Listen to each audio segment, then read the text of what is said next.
dia a todos. Eu queria lembrar vocês, acabou de ser lançado um livro organizado por Alfredo Jerusalinski e por Silvia Vendrick, chamado O Livro Negro da Psicopatologia Contemporânea, pela editora Via Lettera em São Paulo. E nesse livro, um livro composto de mais de 20 artigos que criticam e que analisam a função o que o DSM produziu nesses anos em relação qual o impacto social mesmo, né, do DSM.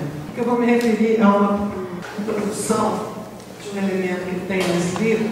Em 28 de julho de 2010, a agência de notícias Reuters deu a conhecer a resposta ao Royal London College of Psychiatry, que eles endereçaram ao grupo de psiquiatra que nos Estados Unidos está encarregado de revisar e corrigir o DSM-4 para a edição do DSM-5.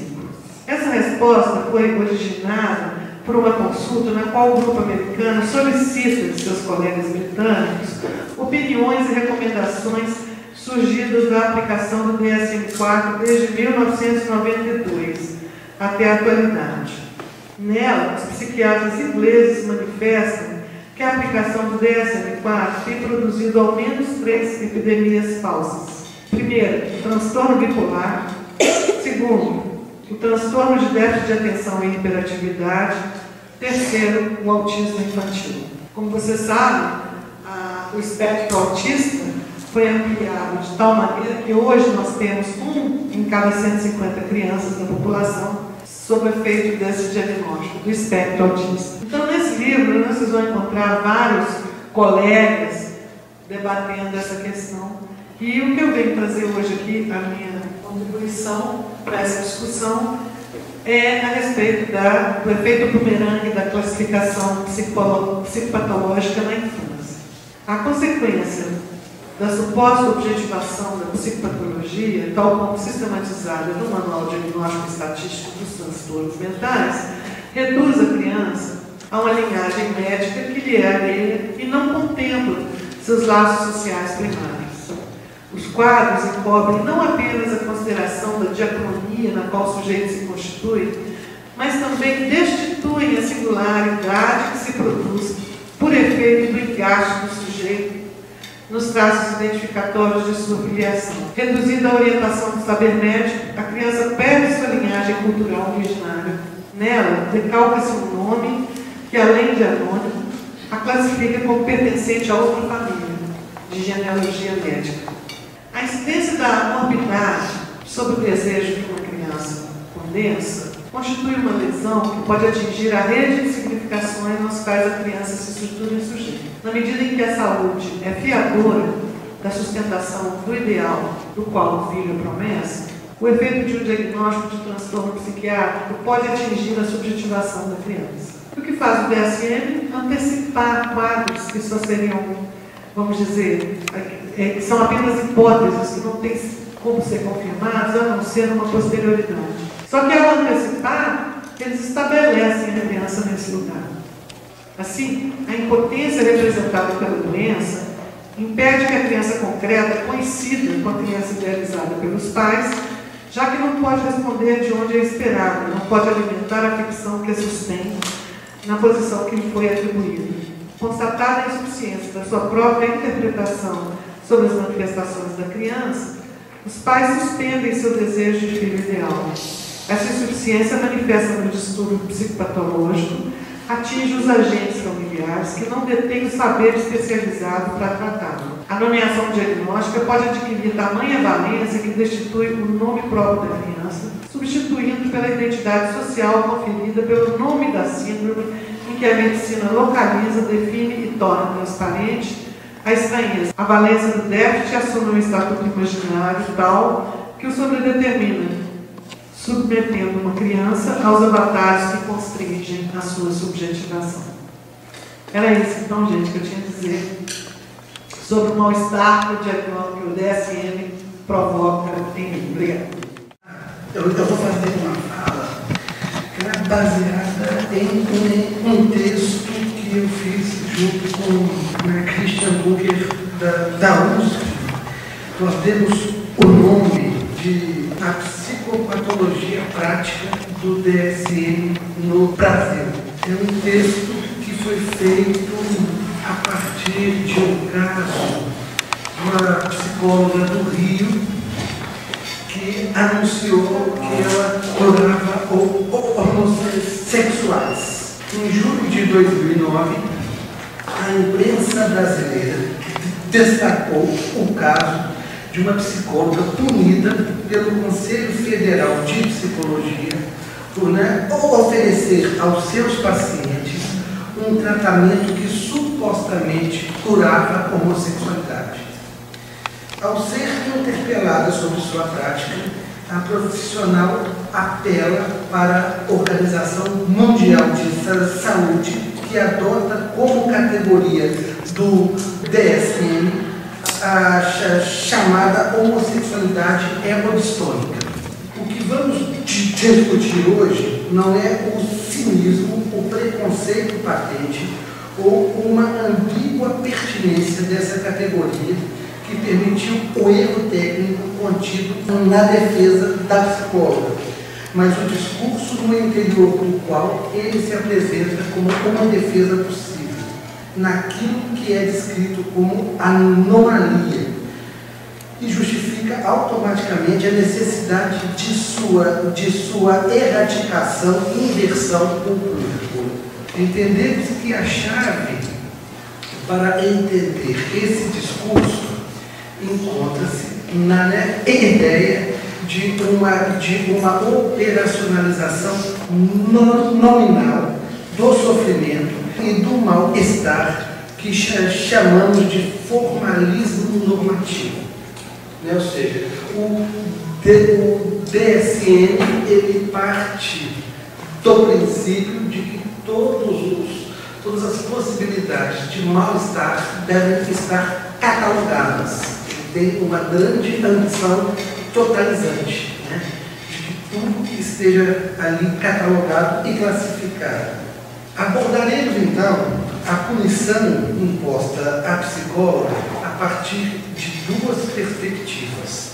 A primeira pretende refletir sobre as peculiaridades do campo da saúde mental no Brasil, em comparação com alguns aspectos do funcionamento do sistema de saúde mental americano, no qual emerge o DSM, notadamente quanto ao uso e à função de categorias clínicas. A segunda perspectiva enfatiza o lugar do DSM no vasto campo da psicopatologia, mais especificamente sua penetração entre psicólogos e psicanalistas em questões atinentes à sexualidade e ao gênero. O argumento que a psicóloga usa, que essa categoria é aceita pela Organização Mundial, mas o que nos assusta, a punição ela é dada no âmbito político. Conforme dissemos anteriormente, o DSM deixa claro que não existem instâncias transcendentes às quais se pode recorrer no qual diz respeito a fenômenos ligados ao sofrimento dos sujeitos. Por outro lado, as classificações supostamente científicas mostram grande fragilidade no que tange às questões de poder, de interesses econômicos, de formação de grupos de pressão por determinados interesses e da mídia em geral. As considerações anteriores se fazem presentes na forma peremptória do caso do processo sofrido pela psicóloga carioca. Frente aos argumentos pragmáticos e descritivos apontados pela profissional, o Conselho Federal de Psicologia responde com argumentos políticos e sociais de uma resolução que regulamenta o exercício profissional. Eis a resolução que embasou a penalidade de censura pública à psicóloga. Resolução número 1 de 99, artigo 2. Os psicólogos deverão contribuir com seu conhecimento para uma reflexão sobre o preconceito e o desaparecimento de discriminações e estigmatizações contra aqueles que apresentam comportamentos ou práticas homoeróticas. Ou seja, o que eu estou tentando trazer aqui é que essa prática dessa psicóloga foi resolvida, uma questão técnica, ela é resolvida simplesmente com uma resolução de cunho político que impede que esse debate se estenda por outras vias. Ok? Obrigado, gente. Falar em DSM é tocar de perto esse campo aí da psicopatologia. Num contexto linguístico mais amplo, lidar com a psicopatologia pode classificar. E alguns sociólogos, inclusive, que atuaram até mesmo no campo da educação, principalmente Bourdieu, ele vai nos lembrar que classificar é ter que lidar com a tentação de exercer o poder. E a maneira clássica, a maneira padrão de classificar envolve nomear, fazer as chamadas taxonomias. E muitas das vezes, mais do que dar um nome, transformar esse nome numa norma. Bem, essas são considerações iniciais. Parto agora para o segundo ponto, que diz respeito à etimologia de uma palavra intimamente associada à psicopatologia, que é a palavra diagnóstico, ou diagnose. Trago algo da etimologia. Mas o que nos interessa aqui, a palavra composta, diagnose, quer dizer discernimento, ação e faculdade de discernir.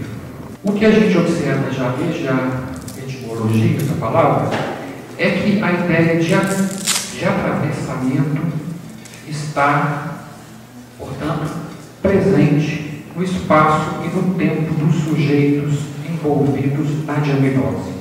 Que sujeitos envolvidos esses? O alienista e o alienado, o analista e o analisando, o analisante, visto que no ato de diagnose, dois sujeitos estão envolvidos. E esse atravessamento é, antes de tudo, marcado pelo terceiro elemento, que é comum aos dois sujeitos: os recursos e as limitações do grande outro. Quer dizer, se o sujeito é castrado, o grande outro também é barrado a algo que falta a ele. Haverá aí, entre o recurso e as limitações, uma tensão permanente. Passo agora para um outro ponto: diagnose e direção do tratamento. O título do que eu preparei para vocês é o seguinte: a ética da psicanálise e o DSM, ou, respectivamente, psicopatologia ou antipsicopatologia. Já Lacan, em algum momento, propõe a linguística, a lógica, e curiosamente ele propõe a antifilosofia. Então me perguntei se caberia usar esse prefixo antes do termo psicopatologia. Se caberia pensar numa antipsicopatologia também. Bem, voltando à diagnose e à direção do tratamento. Nós observamos que Lacan tem um cuidado de manejar esse conceito de diagnose ou diagnóstico. E a proposta dele é antepor a esse termo diagnóstico a palavra hipótese. Hipótese diagnóstica. Lá caberia o analista fazer uma hipótese diagnóstica. Ao meu ver, tratados para Lacan de evitar o lema classificar para favorecer as ilusões de poder do eu. Ou seja, tentar manter o diagnóstico o mais afastado possível das ilusões do eu. A função do diagnóstico na psicanálise é, precisamente, se prestar a oferecer coordenadas clínicas que marquem o espaço do tratamento, dando-lhe uma direção e ou apontando algumas impossibilidades. Mas o que ocorreria, é uma questão do o que ocorreria se o analista cedesse a influência ideológica em detrimento da função clínica? Então, o DSM-M, o que nós encontramos quando comparamos um ao outro é que há cada vez mais classificações. O que esse número crescente de distúrbios indica? Existiria ao menos um sujeito que não estivesse classificado por ele. Ou seja, eles têm um ideal de sujeito sem sintoma, mas no horizonte eles só veem sujeitos com sintomas nas pencas. O horizonte do DSM caminha para a inclusão de todos os indivíduos nas suas redes. Por tudo isso, concluímos que o DSM é uma nosografia sem nosologia. Ele é aberto ao uso abusivo por parte de ideologias que se sustentam, antes de tudo, nos discursos universitário e capitalista. Daí, do ponto de vista da psicanálise, o DSM nada mais é que um tratado de psicopatografia, no máximo, e jamais de psicopatologia, já que não há psicopatologia sem nosologia, a não ser para fins de mais valia e de mais gozar. Essa psicopatologia de inspiração freudiana, ou seja, voltada para a clínica e para o estabelecimento de coordenadas que nos auxiliem na condução, na direção dos tratamentos, essa cabe e merece esse termo. Sendo que essa psicopatologia, ela se sustenta com um saber sempre parcial e sempre relativo, que tem lá seus furos, suas incompletudes. Agora, a psicopatologia que pretende um saber acumulativo, totalizante, como disse o Foucault, que pretende dizer tudo de todos os distúrbios, essa psicopatologia não serve no campo analítico. E aí ele seria o qualificativo de antipsicopatologia, como um item a mais na formação dos analistas. É basicamente isso. Obrigado.